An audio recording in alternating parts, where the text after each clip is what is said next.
let's look at a war ground, and that looks pretty awful. But let's look deeper. Let's look at the lives that are involved in that, and let's look at the fears and the love, and let's look at the history that got each person there, and let's look at the connections that might go beyond this lifetime. And let's look past this lifetime. And so what I'm being shown now is this image of these two men, fighting each other, and and one killing the other even. And so that looks pretty horrific. But when we look deeper, maybe we see in a past life that these two men were brothers that had a disagreement that was never healed. And so this future life, they find themselves fighting each other on a battleground, and one kills the other. And let's look ahead. And these same two brothers come together in another life. And maybe now they're husband and wife, and they find each other. And there's friction, but this time they've grown enough and they have enough consciousness that they work through their friction. And they remember each other. And they fall in love with each other. And remember all the lifetimes before, including the first one, or prior to the first one, where they decided that they wanted to learn what it was like to experience hate, so that they would know what true love was. Because that's how much they love each other. That if you look deep enough, that's what you see. The stories and names and characters might change, but that is what you see every single time. That's looking through the eyes of God. And so what I do in my life, when I see something and maybe I don't naturally see the beauty, I say, God, show me. Show me. And then God does. And then I just see such beauty. My sons. So Travis and Clay. As different as any two people could be.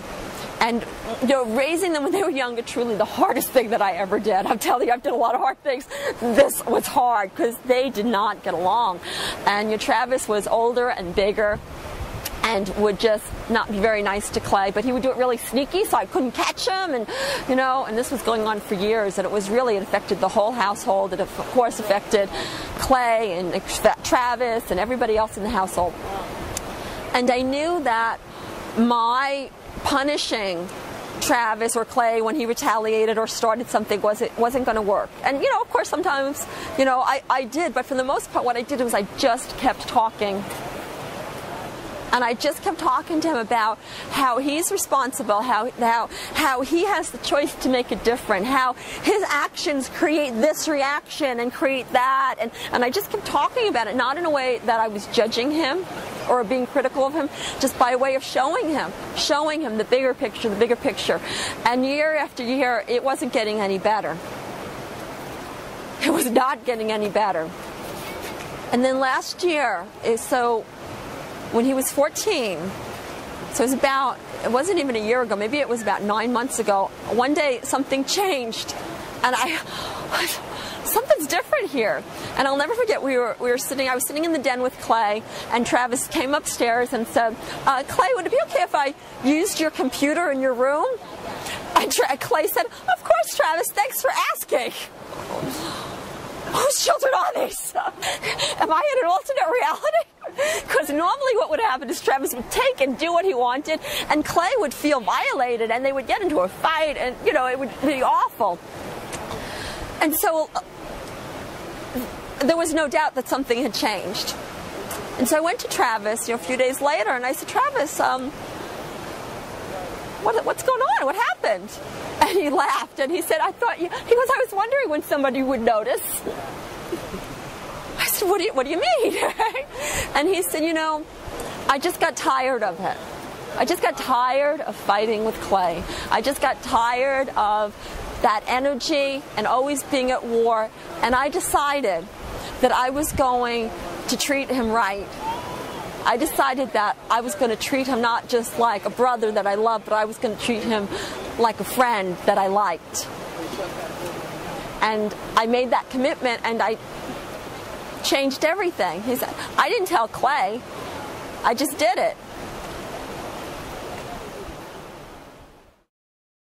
Now, I made that happen by enforcing it and creating punishments and consequences and, you know, whatever else, right? Yeah. But instead, I just let them be who they were, and I just talked to them. I just talked to them. And of course, I would talk to Clay too. But I knew it was Travis. And once he decided to change, everything changed. Clay changed. Clay became a different person overnight.